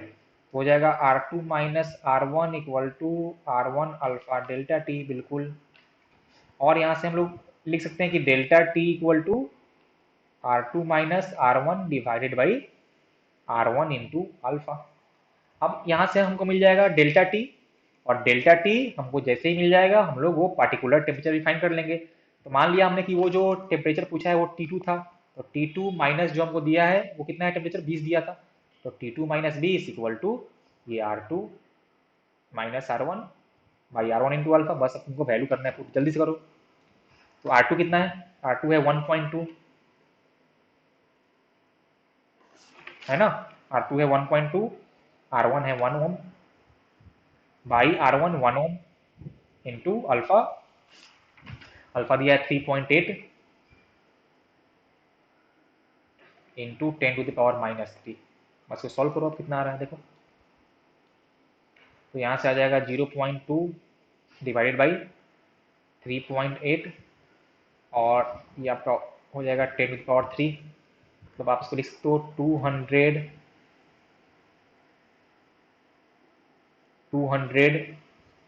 Divided by 3.8. यहाँ से ये आ जाएगा 52.6 और ये आपका था T2 माइनस 20. तो यहाँ से T2 आ जाएगा 20, उस तरफ जाएगा तो 72.6 डिग्री सेंटीग्रेड. तो ये आपका हो जाएगा आंसर ऑफ T2 कि वो जो लिक्विड था उसका टेम्परेचर कितना रहा होगा, 72.6 डिग्री सेल्सियस रहा था. जल्दी से इसको कॉपी कर. तो ये क्वेश्चन अपना है कि the resistance of the platinum wire of a platinum resistance thermometer at the ice point, का मतलब हुआ 0 degree Celsius, is 5 ohm and at steam point 100 degree Celsius is 5.23 ohm. When the thermometer is inserted in a hot bath, the resistance of the platinum wire is 5.795 ohm. Full stop. Calculate the temperature of bath. Okay. तो पहले मेरे को क्या क्या information दिया है वो लिखो. तो resistance at 0 degree Celsius is कितना दिया है, 5 ohm. Resistance is at 100 degree Celsius is कितना दिया हुआ है, 5.23 ओम. ओके. उसके बाद एक किसी और पार्टिकुलर टेम्परेचर पे रेसिस्टेंस हमको दिया हुआ है 5.795 ओम और हमको यही टेम्परेचर फाइंड करना है. ओके. अब देखो हमको 0 पे पता है, 100 पे पता है और एक और किसी दूसरे टेम्परेचर पे पता है. ओके. और हमको वो हमको टेम्परेचर फाइंड करना है कि कौन से टेम्परेचर पे इसका 5.795 होगा. और हमको अल्फा भी नहीं दिया है क्वेश्चन में. देखो ध्यान से. सबसे पहले हमने लिखा कि रेसिस्टेंस एट 100 डिग्री सेल्सियस कितना हो जाएगा बोलो, R not into 1 plus alpha into 100. इस बात से सब लोग करेंगे सहमत कि हाँ बिल्कुल हमने जीरो वाले को माना है रेफरेंस, फिर वहां से किया क्योंकि हमको यहाँ पे 0 पे पता था. आर 100 पे equal to R not into 1 plus alpha into 100. Similarly हम लोग लिख सकते हैं रेसिस्टेंस एट जो पार्टिकुलर टेम्परेचर जो हमको पूछा है उस टेम्परेचर पे it equal to R not 1 plus alpha into वो टेम्परेचर T. बिल्कुल हम लोग इसको ऐसा लिख सकते हैं. देखो इस फर्स्ट इक्वेशन से हम लोग इसको resistance at 100 degree Celsius minus resistance at 0 equal to इसको हम लोग R not into alpha into 100 लिख सकते हैं. इस सेकेंड इक्वेशन से इसको हम लोग R T minus R not equal to R not into alpha into temperature T लिख सकते हैं। अब इसको मान लो इक्वेशन 1 और इसको मान लो इक्वेशन 2, और 2 में 1 से कर दो डिवाइड। देखो अब तुमको रास्ता दिखा होगा कैसे इसको सॉल्व करना है। तो हमने कर दिया 2/1, तो हो जाएगा R T minus R not divided by R 100 minus R naught. देखो तो यहाँ से आर नॉट से R naught cancel out, alpha से अल्फा कैंसल आउट, तो यहाँ से जाएगा T/100। बस हो गया। तो टी क्या आएगा, R T minus R not divided by R 100 minus R naught and into 100 और डिग्री सेल्सियस। बस अब वैल्यू पुट करना है और इसको सॉल्व करना है। 5.795 माइनस आर नॉट था 5 डिवाइडेड बाई 100 पे 5.23 माइनस 5 और इंटू 100 डिग्री सेंटीग्रेड। इसको सॉल्व करो, ये आ जाएगा 0.795 डिवाइडेड बाई 0.23। इसको यहाँ से सिंप्लीफाई करने के बाद आ रहा है 3.456 एंड इंटू 100 डिग्री सेल्सियस, या फिर आ जाएगा 345.6 डिग्री सेल्सियस। तो वो जो टेम्परेचर टी था हॉट बाथ का, वो कितना आ जाएगा 345.6 डिग्री सेंटीग्रेड।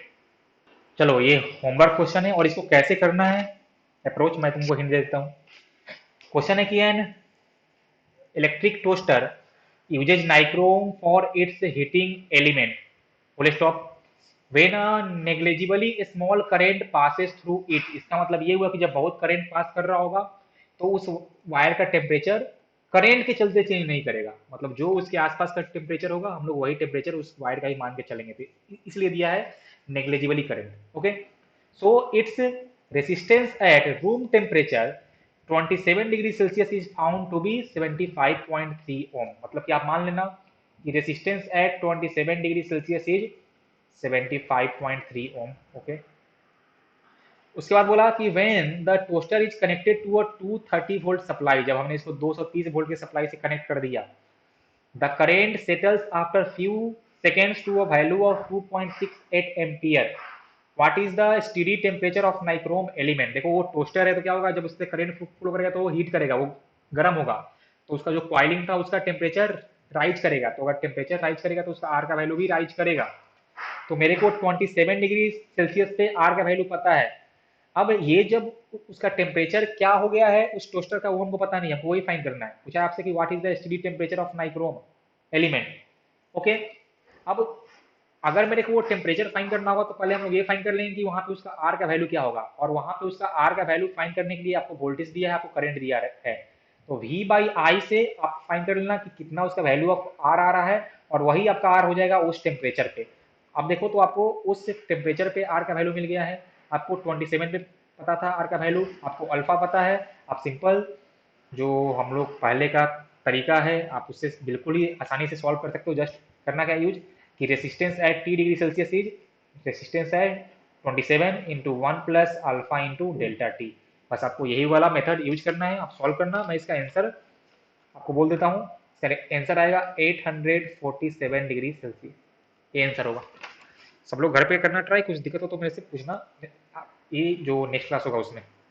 चलो, तो हमने ये सीखा कि टेम्परेचर चेंज करने से आर का वैल्यू चेंज करेगा। अब सबके मन में एक सवाल जरूर उठना चाहिए कि अगर ऐसा हो तो मान लीजिए कि हम अभी अमीर हो गए हैं और हम चले गए हैं यूएसए, वहाँ पे एकदम मस्त ठंडा पड़ रहा है, ठीक है। तो वहाँ पे जो ठंडा पड़ रहा था उस कंडीशन के हिसाब से वहाँ पे कोई इंस्ट्रूमेंट बना हुआ था, तो हम वहाँ से खरीद लिए।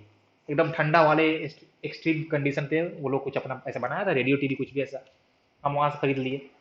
जब हम इंडिया आए तो यहाँ पे हो गया है टेम्परेचर 50 डिग्री सेल्सियस। मान लो जब हम वहाँ पे थे तो वहाँ था -5 या 0 था या 2 डिग्री सेल्सियस था। हम जब यहाँ पे आ गए इंडिया में तो अपना हो गया है टेम्परेचर कितना 50 डिग्री सेल्सियस। अब देखो तो 2 डिग्री सेल्सियस से 50 डिग्री सेल्सियस का चेंजेज आया है, मतलब कि बहुत ज़्यादा चेंज हो गया। तो उस हिसाब से उससे मेरा जो जो भी मैंने डिवाइस खरीदा था, तो उसमें आपका क्या होता है कि कोई भी डिवाइस में आपका ये तो होता ही, रेसिस्टेंस तो होगा ही। ओके, अब मान लो कि उसका अगर वैल्यू सिग्निफिकेंट अमाउंट से चेंज कर जाए, तो क्या वो सही से फंक्शन कर पाएगा? तो आंसर होगा नहीं। वो फिर सही से फंक्शन नहीं कर पाएगा। आपके पास अगर कोई सामान है, मान लो कोई भी ऐसा नॉर्मल सेंसिटिव डिवाइस मेरा, जो कि अगर आर का वैल्यू चेंज कर जाए तो फिर वो सही से काम नहीं कर पाएगा, तो उस केस में अपने लिए हो जाएगा तकलीफ। तो ये डाउट तुम लोग के मन में आना चाहिए, लेकिन तुम लोगों से कोई पूछा नहीं, पता नहीं किसी का आया भी होगा। तो सुनो, इन प्रैक्टिकल लाइफ जहाँ पे हम लोग को टेम्परेचर या चेंज करने से, जो मेरा सेंसिटिव डिवाइस है, हम चाहते हैं कि उसका आर का वैल्यू चेंज ना करे, उसका आर का वैल्यू चेंज ना करे, उसके लिए हम लोग कैसे अपने प्रैक्टिकल लाइफ में उसको करते हैं अप्रोच। तो देखो, हम लोग ना अगर चाहते हैं कि मेरा टेम्परेचर वेरी करने से आर चेंज ना करे, जैसे मान लो कि हम थे अभी वहाँ पे यूएसए में, वहाँ से इंडिया आ गए, तो मेरा जो भी डिवाइस था सही से फंक्शनिंग करे, उसका जो आर था वो चेंज ना करे, तो उसके लिए हम लोग जो रेसिस्टेंस बनाते हैं, तो वो हम लोग कोशिश करते हैं कि दो मटेरियल का मिला के बनाएं, दो मटेरियल का। उसमें से एक जो आपका है मटेरियल, मटेरियल वन, उसका अल्फा हो पॉजिटिव, उसका अल्फा हो पॉजिटिव, और जो आपका सेकेंड मटेरियल हो ना, उसका अल्फा हो जाए आपका नेगेटिव। देखो ध्यान से, एक का अल्फा हो जाए पॉजिटिव और एक का अल्फा हो जाए नेगेटिव, ताकि अगर टेम्परेचर इंक्रीज करे तो एक का आर का वैल्यू अगर इंक्रीज करे तो सेकेंड वाले का डिक्रीज करे, फिर जो अपना ओवरऑल इफेक्ट था वो चेंज ना करे। तो हम लोग ऐसा चाहते हैं, और इन प्रैक्टिकल हम लोग ऐसा ही करते हैं, डिजाइन भी फॉर सेंसिटिव। जैसे मान लो कि अपना जो हीटर था उसमें कोई खास फर्क पड़ता नहीं है, उसको वहां जलाओ यहाँ जलाओ, उधर कोई खास फर्क नहीं पड़ेगा। लेकिन आपका कोई अगर सेंसिटिव डिवाइस है तो फिर उसमें आपका फर्क पड़ जाएगा। तो उस केस में हम लोग लेते हैं कैसे मटेरियल कि एक का अल्फा पॉजिटिव हो और एक का अल्फा निगेटिव हो, ताकि मेरा एक का चेंज करेगा, किसी एक का चेंज करेगा लेकिन ओवरऑल चेंज नहीं करेगा।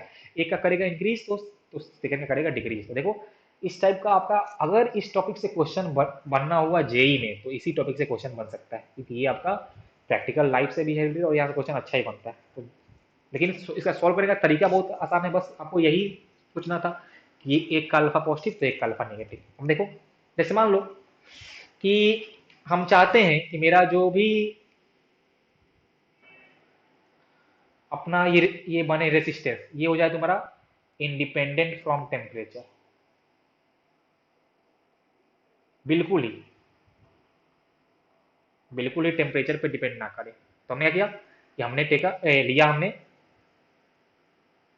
वी टेक टू मटेरियल्स, हमने दो लिया। One has positive alpha, one has negative alpha. Okay, okay, हो गया। अब मान लो कि जब हम यूएसए में थे, जब हम यूएसए में थे तो वहां पे कुछ टेम्परेचर रहा होगा, और उस टेम्परेचर पे जो पहला आपका था मटेरियल, उसका मान लीजिए था रेजिस्टेंस R1, जो आपका सेकेंड मटेरियल था उसका था रेजिस्टेंस R2, और इनको हमने सीरीज में जोड़ा था। जो मेरे मटेरियल हमने जो बनाया था वो थे सीरीज में, तो इनका जो आर नेट रहा होगा, इनका मिला के कितना रहा होगा, वो रहा होगा R1 प्लस R2। ये कहाँ पे था जब हम थे, कहाँ पे, इन यूएसए, हमने ये किया था डिजाइन। अब हम पहुंच गए इंडिया, तो जैसे ही हम इंडिया पहुंच गए, ये जो R1 था ये हो जाएगा R1 डैश, क्योंकि क्या हुआ है, टेम्परेचर किया है राइज। ये जो आपका R2 था वो हो जाएगा R2 डैश, बिल्कुल हो जाएगा सर। और ये जो R1 डैश होगा वो हम लिखेंगे कि R1 into one plus alpha into delta T. Okay, ये जो आपका R2 डैश होगा, अच्छा देखो, ये जो हमने एक का माना है अल्फा पॉजिटिव, तो चलो, जिसका मैंने अल्फा माना है पॉजिटिव, तो उसका मैंने माना है कि अल्फा वन इज द उसका टेम्परेचर कोफिशिएंट ऑफ रेसिस्टेंस। दोनों का अल्फा सेम हो, ऐसा ऐसा आपका जरूरी नहीं है, दोनों का अलग भी हो सकता है, बस एक का पॉजिटिव तो एक का निगेटिव होना चाहिए। और सेकेंड आपका हो जाएगा R2 into one plus alpha T into delta T, क्योंकि टेम्परेचर आपका सेम से करेगा चेंज।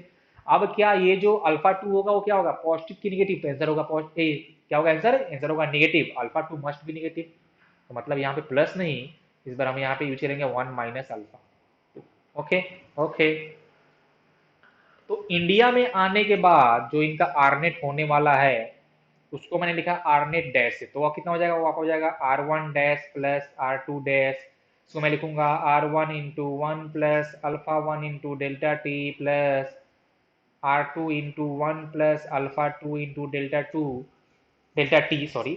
अब देखो कि अगर मेरे इंडिया में आने के बाद आर का वैल्यू चेंज नहीं करना चाहिए था, मतलब क्या कि R1 dash plus R2 dash must be equal to R1 plus R2, simple सी कहानी है, तो कर दो उसको। तो अगर चेंज नहीं किया है तो R1 dash plus R2 dash must be equal to R1 plus R2। और मैंने अभी देखा कि R1 dash plus R2 dash का वैल्यू हम लिख सकते हैं, देखो R1 plus R1 alpha one delta T plus R2 plus R2 alpha two delta T. Okay, एक मिनट, ये तो प्लस होगा ना यहाँ पे, यहाँ तो प्लस होगा ना, ये हमने फाइंड किया है R1 dash plus R2 dash and this must be equal to R1 plus R2। R1 से R1 कैंसल आउट, R2 से R2 कैंसल आउट। इसको मैं लिख दूंगा R1 delta one R1 alpha one delta T equal to R2 alpha two delta T से delta T cancel out, मतलब R1 alpha one must be equal to R2 alpha two. और तब क्या होगा, तब जो इन दोनों के मटेरियल को मिला के मैंने जो रेजिस्टेंस बनाया है उनका टेम्परेचर चेंज करने से एक का इंडिविजुअली चेंज करेगा लेकिन ओवरऑल चेंज नहीं करेगा, तो ये हुआ कंडीशन। अब इसको तुम लोग याद रखना, बस एक लाइन का तुम्हारा आ गया फॉर्मूला, अब तुम क्वेश्चन खुद सॉल्व कर सकते हो। ये क्या था, R1 क्या था, R1 जब टेम्परेचर जो आपका था, जब आपका इनिशियल टेम्परेचर जब था, दोनों का जब टेम्परेचर सेम था उस समय दो पहले वाले का था रेसिस्टेंस R2 क्या था, वैसे सिमिलरली कि पहले वाले टेम्परेचर पे जो सेकेंड वाला मटेरियल था उसका जो था रेसिस्टेंस। और ये हुआ कंडीशन आपका R1 अल्फा वन, मतलब पहले का स्टार्टिंग वाला value into alpha one equal to दूसरे का स्टार्टिंग वाला value into alpha two. This is the condition. अब तुम लोग बस ये फॉर्मूला याद रखना। ओके, कहीं कहीं आपसे ऐसा भी पूछता है कि कंडीशन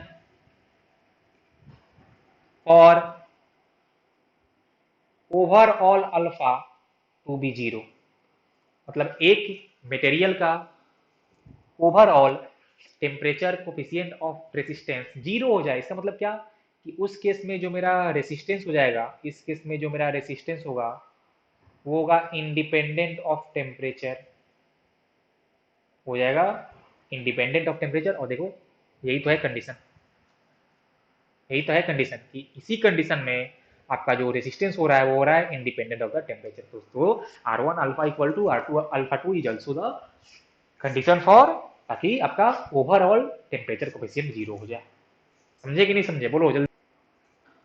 ये सवाल है कि it is desire to make a 20 ohm coil of wire which है जीरो थर्मल कोफिशिएंट, जो हमने अभी जस्ट सीखा था कि overall zero coefficient of thermal coefficient of resistance. Okay, it is desired to make a 20 ohm coil of wire which has zero thermal coefficient of resistance. To do this, a carbon resistance R1 is placed in series with an iron resistance R2. Okay, the proportions of carbon and iron are so chosen that R1 plus R2 equal to 20 ohm। इन दोनों को हमने series में जोड़ा है तो इन दोनों का summation 20 ओम आना चाहिए, ठीक है, हमको पता है, लेकिन कौन कितना है हमको पता नहीं है। दोनों का समेशन 20 आ रहा है, टोटल जो आएगा आपका का वैल्यू वो 20 आएगा। ओके, फॉर ऑल टेम्परेचर बोला है कि ये जो आयरन और कार्बन को मिला के हमने बनाया है क्वाइल, उसका किसी भी टेम्परेचर के लिए R1 प्लस R2 20 ओम ही आ रहा था। मतलब क्या कि उसका टेम्परेचर चेंज करने से आर का वैल्यू चेंज नहीं कर रहा है, जो हमने अभी जस्ट सीखा था। ओके, अब तुमसे पूछा है कि how long are R1 and R2, तो उन दोनों का समेशन तो 20 है लेकिन उनका अपना अपना वैल्यू कितना है हमको वही फाइंड करना है। Okay, very good. अब हमने जस्ट अभी सीखा है कि for zero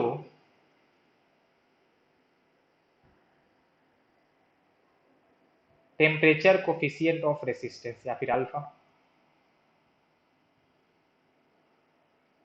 for zero alpha एक का होना चाहिए प्लस में और एक का होना चाहिए माइनस में, तो हमको यहाँ साफ साफ दिख रहा है कि कार्बन का है माइनस में, आयरन का है प्लस में, तो एक का होना चाहिए प्लस में, एक का होना चाहिए माइनस में, वो हमको मिल गया है। And also R1 alpha 1 must be equal to R2 alpha 2।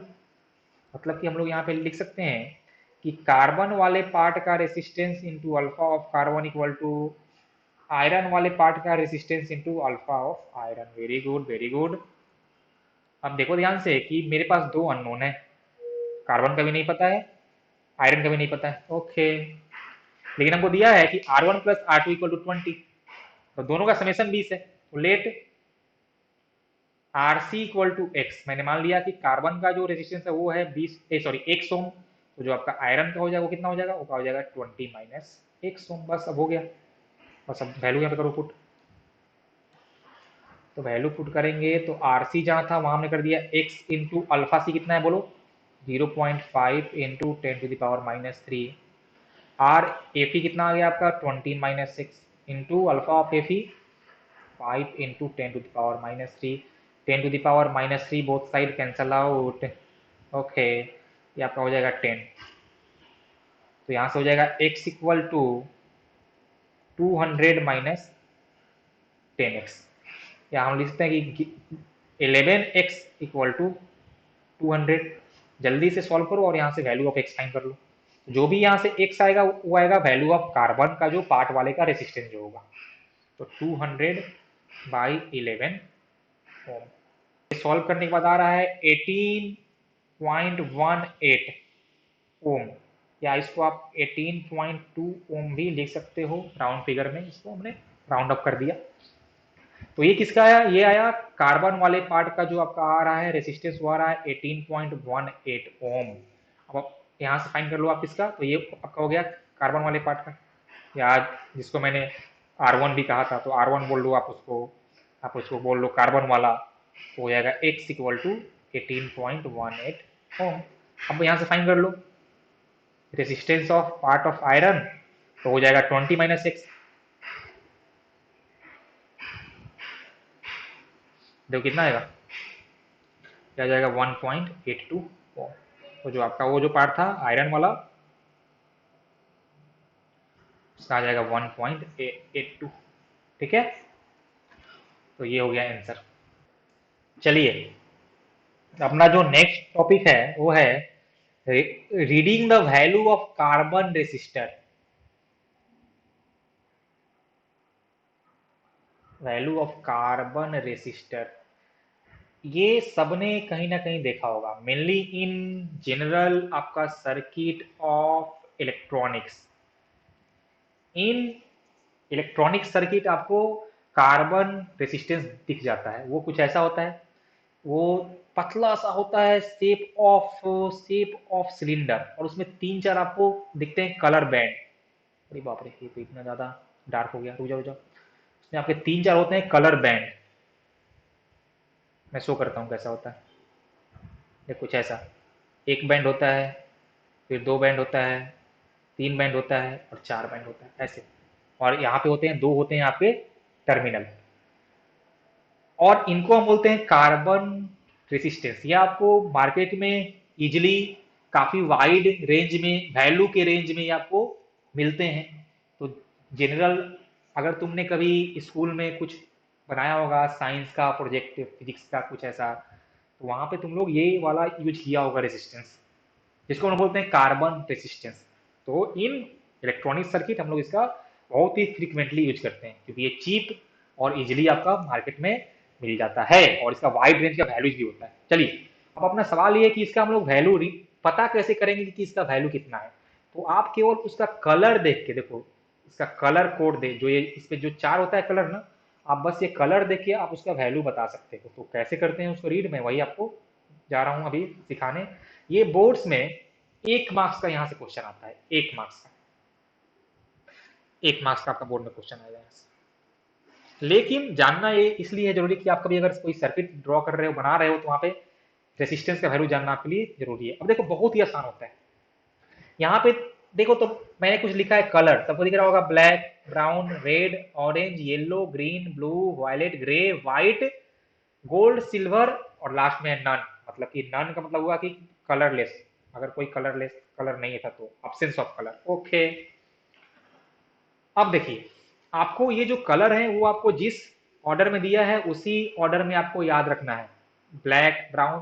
तो इसको याद रखने का एक तरीका है थोड़ा सा ऐसा, देखो कैसे चलेगा। बीबी रोए, बीबी रोए, बीबी Roy great Britain, B B Roy great Britain,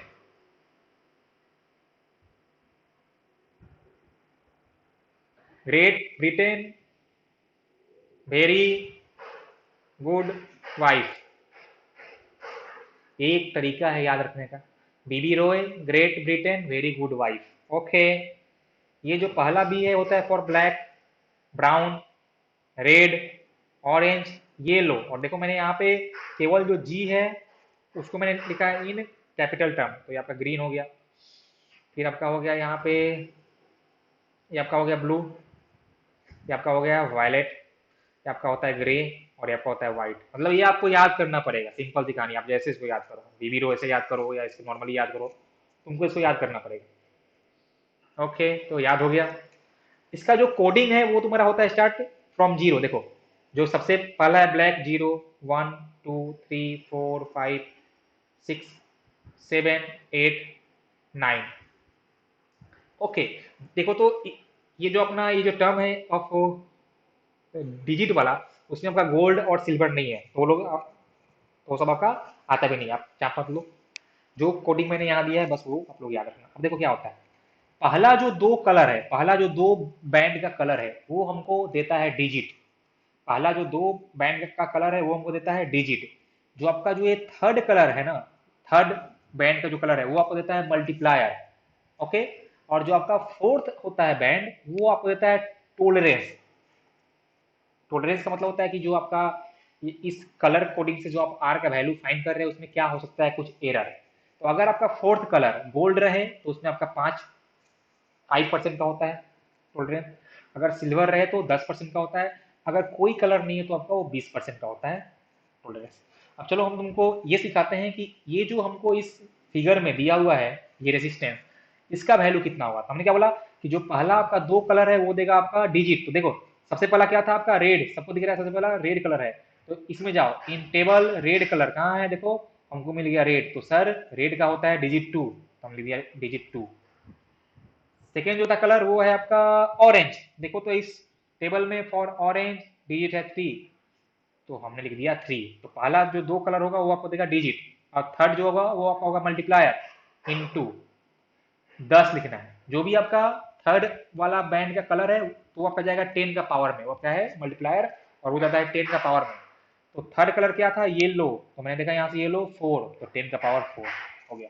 ये आपका हो गया वैल्यू ऑफ रेसिस्टेंस। अब आपको देखना है तो चौथा कलर क्या है भाई, तो वो है सिल्वर, तो आपको लिखना होगा उसमें प्लस माइनस 10% का टोलरेंस।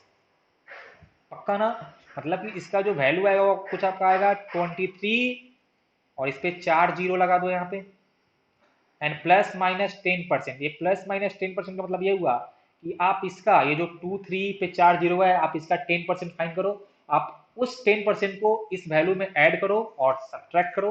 तो ये जो आपका रेसिस्टेंस है उसका एक्चुअल वैल्यू इसके बीच में कहीं लाई करता है। ओके ओके ओके, या आप इसको 230 किलो ओम भी बोल सकते हो, 230 किलो ओम +-10%।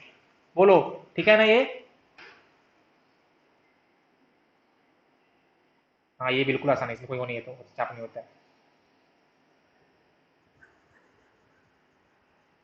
चलो एक क्वेश्चन और हम लोग देख लेते हैं।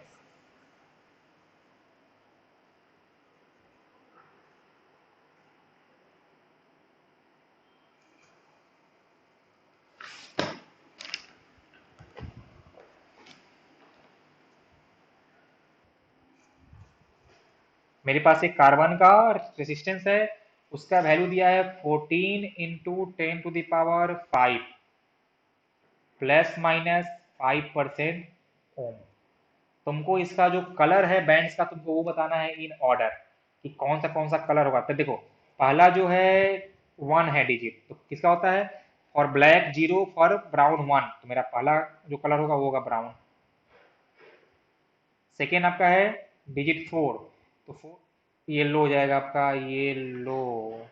हाँ, और 5 हो गया मल्टीप्लायर में, तो ग्रीन हो जाएगा, ग्रीन। और 5% है गोल्डन, तो आपका जो चौथा कलर होगा वो होगा आपका गोल्ड। अगर मान लो कि अगर फोर्थ कलर कुछ नहीं हो, तब लेना 20% का लेना टॉलरेंस, ठीक है। अब देखो, कभी कभी क्या होता है ना कि तुम्हारा थर्ड कलर में ही आता है गोल्ड या सिल्वर।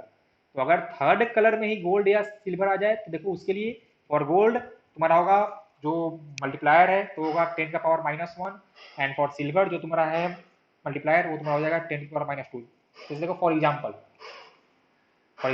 मान लो कि मेरा पहला कलर मैंने मान लिया ग्रीन, दूसरा कलर चलो मान लिया मैंने वायलेट, और मेरा तो जो थर्ड कलर है वो हो गया गोल्ड, और चौथा कलर मैंने मान लिया सिल्वर। हमको इसका फाइन करना है।